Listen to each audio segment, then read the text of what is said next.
le joyau de la gastronomie québécoise, un hot dog cuit vapeur, quand j'ai eu un éclair d'inspiration et je me suis posé la question sérieuse, est-ce qu'on peut absolument tout cuire à la vapeur? Au menu, de la viande, des chips, des fruits, est-ce que la vapeur va bonifier les aliments, les rendre plus juteux, les rendre plus délectables, ou au contraire, est-ce que ça va les ramollir et les rendre gluants? C'est ce qu'on va tester aujourd'hui. J'ai choisi plusieurs fruits qui m'intriguaient. Je me suis dit, qu'est-ce qui va arriver avec ces fruits une fois cuits vapeur? J'ai beaucoup de fruits exotiques, mais aussi des fruits qu'on a l'habitude de voir, comme par exemple le bon vieux melon d'eau. Ce n'est pas une pastèque. Je vais le couper en morceaux. On va se faire des petites tranches.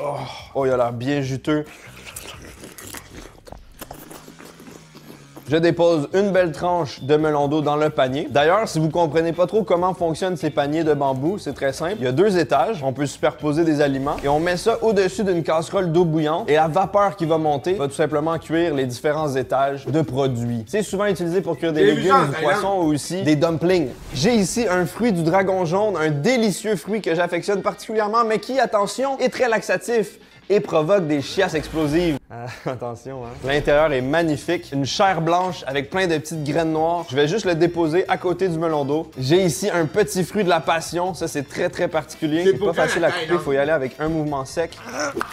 Ça ressemble à ça, plein de petites graines verdâtres. Est-ce que ça va devenir un genre de pudding gluant? Avant de le cuire, j'aimerais voir à quoi ça ressemble tout seul. Oh, il est acide en soupe. On va mettre ça à l'étage suivant. J'ai ici une carambole. Je pense que j'ai mangé ça une fois quand j'étais petit. Guys, cuire ça à vapeur, c'est quoi ça va faire? Ça va rien rendre le fruit mou, esti. Je me souviens plus du tout ça goûte quoi. Alright, Rambo, là. C'est quand même acide. Petit arrière-goût de produit nettoyant. Intéressant. Vous goûtez?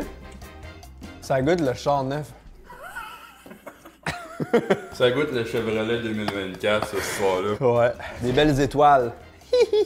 Dépose ça à côté du fruit de la passion. J'ai ici des mini bananes, c'est les plus petites bananes que j'ai vues de ma vie. Je me suis dit que ça allait être l'idéal. Je vais en prendre une entière comme ça avec la peau qu'on Va donc, chier, Sneezy, va mettre juste pour voir ce que ça donne. Et je vais aussi en mettre une développée. Regarde la banane, comme elle est petite. J'ai tellement envie de l'aspirer, de la mettre dans ma bouche. C'est pas petit. C'est pas petit, c'est une bonne taille. Hop là, petite banane. J'ai ici une granadilla ou une grenadille de Colombie. C'est explosif en bouche. J'ai mangé trop de caramboles. C'est un peu comme un fruit de la passion XXL. Écoute juste le bruit quand je coupe la carapace. C'est comme un crabe. Oh, miam, miam, miam.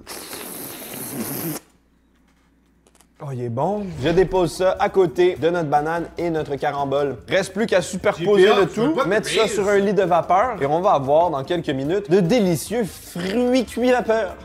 Fruits cuits. Nos fruits sont cuits. Phrase douteuse. Voyons voir à quoi ça ressemble. Oh! Directement, j'ai été frappé par les fruits de la passion ratatinés et la banane qui a complètement changé de couleur. C'est inquiétant. Voyons voir l'étage du bas. Ah, ça a l'air pas mauvais. Le melon d'eau, c'est un peu affaissé. Oh!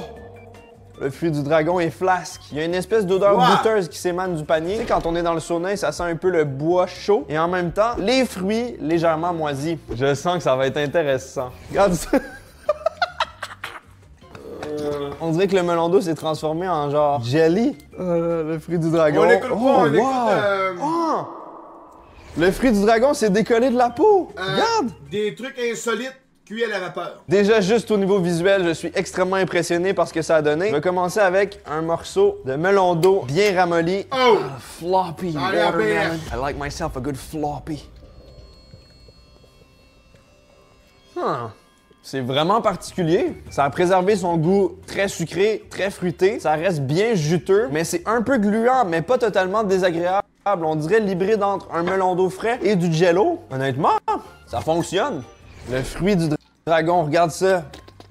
Je vais essayer d'en manger pas beaucoup parce que sinon je vais avoir une énorme chiasse. Le fruit du dragon, c'est encore plus gluant. Encore une fois, on avait fait geler. Le goût est encore bon. Est-ce que c'est meilleur cuit vapeur que cru? Je dirais pas. Je suis pas convaincu de celui-là. Je suis quand même surpris par cette méthode de cuisson ultra facile. Et en vrai, c'est une cuisson quand même très très saine. Il y a aucun corps gras, il y a aucune combustion, il y a rien qui brûle. C'est juste vraiment facile. Fruit de la passion, je redoute ce moment. Mais ta gueule! Déjà que c'est un fruit insolite, en plus avec une cuisson insolite, double insolite.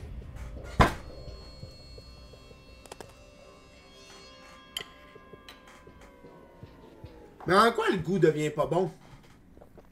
Oh!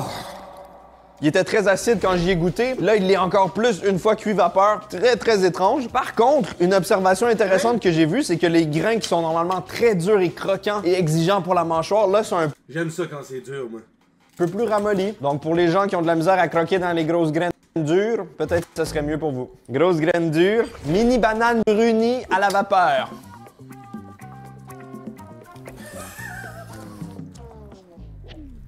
Je pense que c'est des espèces de bananes plantain. C'est très, très, très légèrement sucré et ça a une texture un peu plus pâteuse, féculente. C'est pas à ce que je m'attendais, je suis pas sûr d'aimer ça. La banane avec la peau, je sais pas pourquoi j'ai fait ça, j'ai pas envie. C'est un gâteau emblématique d'ici au Québec. On a un gâteau avec un enrobage craquant et une crème à l'intérieur. Est-ce que l'enrobage de chocolat va fondre ou est-ce qu'au contraire, il va devenir une espèce de ganache? Ça m'intrigue. Un Joe Louis stimé! On a ici des demi-lunes. C'est un petit gâteau vanille avec un crémage à la... OK. Joe Louis, je sais que c'est bon. Demi-lune? Ah! Ce gâteau-là, c'est une drogue. Lui, demi-lune? Demi-lune, c'est une drogue? Hobby Foods, il nous dit... Man, ce gâteau-là, c'est une drogue. Mangez pas ça. Lui, il fait de la prévention. Mangez pas le gâteau, tu sais. Asti que c'est fort. la vanille à l'intérieur. Oh, j'ai le goût de taper un croc. Peut-être que la vapeur va le rendre encore... Ouais, mais c'est mauvais pour la ligne, mais si tu restes actif un peu dans le jour, t'as pas de problème de ligne, là. Moi, je fais beaucoup de sport, tu sais, je m'en vais jogger dans la journée, puis plus un gym dans la journée. Je suis capable de manger à peu près ce que je veux, là. Plus moelleux, léger, tendre, je sais pas. J'ai pris aussi des fraises Tagada, vous l'aurez remarqué, j'ai envie d'essayer des nouvelles... Ah, les tartes au sucre, mon homme, là. Ah, mes cochonnes, vous autres, man. Quand ma mère fait une tarte au sucre, c'est la meilleure tarte au sucre que j'ai mangée de ma crise de vie. Tu passes, asti, dans la section IGA surgelée, dans la section surgelée, tu vois, mon G, la tarte au sucre du Saint-Hubert.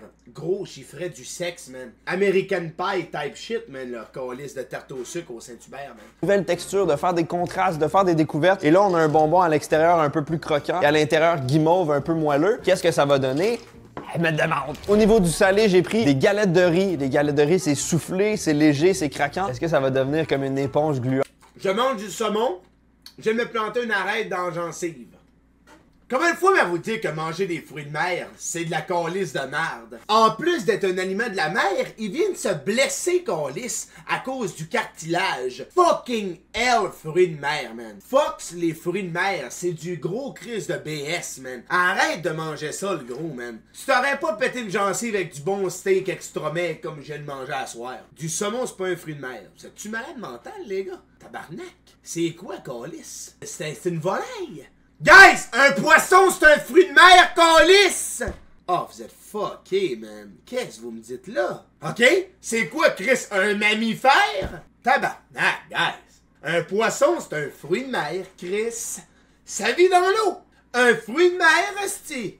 Mais c'est quoi un fruit de mer? C'est un fruit de la mer, esti? Ah, c'est que c'est encore plus terrifiant, man. Hell fucking fleuve, man. C'est un fruit de mer, ce calice. Hostie, c'est dégueulasse en plus, man. Guys, j'en viens pas que, man, vous mangez des affaires comme ça, man. Je trouve ça terrible. Regardez la gueule du shit. Gros, elle a une lichée de poêle sur l'arrière-frein, man. Je sais pas trop ce quoi. Une lichée de poêle ici. Gomme-moi ça, man. Gomme-moi les yeux. Un flopper de Fortnite, le shit, man. Ça là du... C'est dégueulasse, man. C'est une dinguerie, man. Regardez-moi les dingueries que vous mangez, man. Je peux pas croire que vous mangez ça, man. Ça me terrifie. Je me demande tellement, c'est quoi qui va arriver avec des galettes de riz stimées, galettes de riz vapeur, ça va faire quoi? Je me le demande. C'est que ça me passionne. Je capote. Wouh! On y va encore avec du soufflé, des contrastes de texture, des petits Cheetos soufflés, extrudés de fromage. Est-ce que la poudre d'assaisonnement va disparaître dans la vapeur? Est-ce que ça va s'envoler? Ou est-ce que ça va faire un enrobage étrange? La chip, elle va juste 10 pounds. Tellement de questions. Elle va 10 pounds, la chip, je pense. Qu'est-ce que je suis en train de faire? J'ai pris des Pringles aussi. Niveau texture, qu'est-ce que ça va donner? Ah, il arrive, on chier, gars. Et on finit avec du jerky de bœuf, qui est de la viande séchée. Est-ce qu'on va réussir à réhydrater le jerky de bœuf pour le reconstituer en vrais morceaux de bœuf? Ça fait du sens, oui. Sans doute. J'ai soigneusement positionné les desserts sur l'étage du bas ainsi que les chips et le jerky sur l'étage du haut. C'est prêt à être stimé. Les collations vapeur. Nouvelle révolution culinaire. Regardez un avant-après de ce plateau. Les Cheetos ont tellement rapetissé, la galette de riz également. Les Pringles sont plus du tout courbés et le jerky est légèrement luisant. Et voyons voir l'étage du bas. Le Joe Louis qui a comme cuit sans fondre. Les fraises Tagada ont juste complètement disparu. Ah, c'est vrai, il y avait des fraises Tagada. J'avais oublié. Et la demi-lune, pas changé énormément. Je suis vraiment impressionné par les réactions qui se sont produites sur chacun de ces produits. C'est complètement fou. Je suis comme étrangement attiré par les Cheetos. Commençons par ça. C'est encore un peu croustillant, mais c'est tout petit. Qu'est-ce qui s'est passé? Alors Pierre-Luc, je vais maintenant utiliser un exfoliant. Ouais, non, pas besoin. J'ai utilisé mon jet de chance, j'ai déjà assez exfolié pour aujourd'hui. Ah, ok. Parce que je vais mettre une lotion hydratante. Non, c'est ça, pas besoin. C'est mon rose spice qui est rapide, exfolié en même temps, il fait comme les deux. Bon, ben envoyez-les pour une huile douce pour la Ouais, non, c'est ça, je pense que ça commence par ça, mais je trouve ça là. Hey, dans le fond, je sais pas ce que j'ai ici, là, parce que. Quand moi, je suis allé me faire masser, j'avais pas une robe de même, les gars. Là. C'était le petit strapon, là, le petit boxeur moulant, mon homme. Puis j'étais... Non, pas le strapon, non. Guys, non. Je me suis mal exprimé on this one. Ah! C'est dur, mais c'est pas croustillant. Ça a une texture un peu spongieuse, très ferme. Imaginez une éponge pour faire la vaisselle, mais qui est neuve. Ça a gardé le goût de fromage. C'est encore bon. Essayons la galette de riz qui, au toucher, encore est croustillante. Mais regardez la différence de taille entre une galette de riz vierge et une galette de riz stimée. La couleur a changé aussi. C'est aussi beaucoup plus mince. Voyons voir. Non, non. Oh my god! C'est tellement dur. Non, là, c'est vraiment plus bon. Il n'y a plus aucune saveur. La texture est vraiment désagréable. On dirait juste que c'est ranci. Je m'attendais vraiment à ce que ça devienne humidifié et gluant. J'aurais jamais pu prédire cette texture. Les Pringles maintenant, regardez-moi ça. Des Pringles C'est sûr que flexibles. c'est mou, man. C'est pas normal. Il y a encore Salut, un peu le de poudre pénis, ça va? d'assaisonnement dessus. On dirait que je mange du cuir. Je sens plus vraiment le goût du barbecue, l'assaisonnement est parti. Oh, il What? boit, Faut que tu goûtes à ça. On va la plier, ça va mieux rentrer. Oh, c'est désagréable comme ça. Oui, mon maillet. Essayons maintenant le jerky, qui a pas l'air d'avoir changé énormément. Ça a l'air un peu plus gros et lubrifié. Voyons voir. Oh, ça, c'est incroyable. Ça doit être meilleur. Là, on a gardé les saveurs du jerky, mais un peu plus facile à mastiquer, tout simplement. Ça, c'est une découverte. Viens manger ton petit jerky stimé. C'est incroyable. C'est l'heure du sucré. Ouais. Une demi-lune dans du jus de fraise Tagada fondu. C'est devenu très mou. Et surtout, ben, comme on a dit tantôt, il n'y a plus de glaçage à l'intérieur. Bon appétit!